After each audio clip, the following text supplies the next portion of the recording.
Makit-an rin kag mahimo mabakal ang mga local products nga naka-display sa Robinson's Place Antique. Diya pinaagi sa programa kang Provincial Government of Antique kag Department of Agriculture para sa mga micro, small and medium enterprises akon MSME nga likhang Antiqueño Fair may anget sa selebrasyon kang buwan ng wikang pambansa. Suno kay Governor Rodora Cadiao, ang Antique ang padayon gid niya nagasakdag sa mga MSMEs.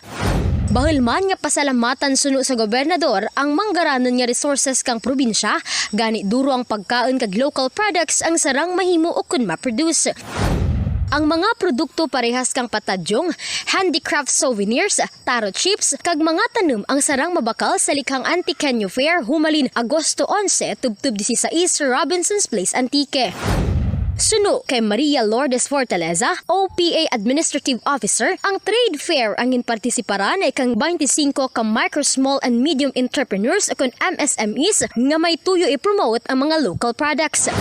Samtang ginpahayag naman ni Antique Representative Antonio Agapito Legarda nga ana kadya ipakigbato kag pasangkaden pa ang mga kinamatanang kang MSME sa Kongreso. Nagapati ang congressman nga ang mga MSMEs ang isaras sa mga nagapabuhi kag nagapasanyog kang ekonomiya kang pungsod. Para sa The Public Record, Rayan Joy Salvo Villasor, The Kinaraya Chronicle.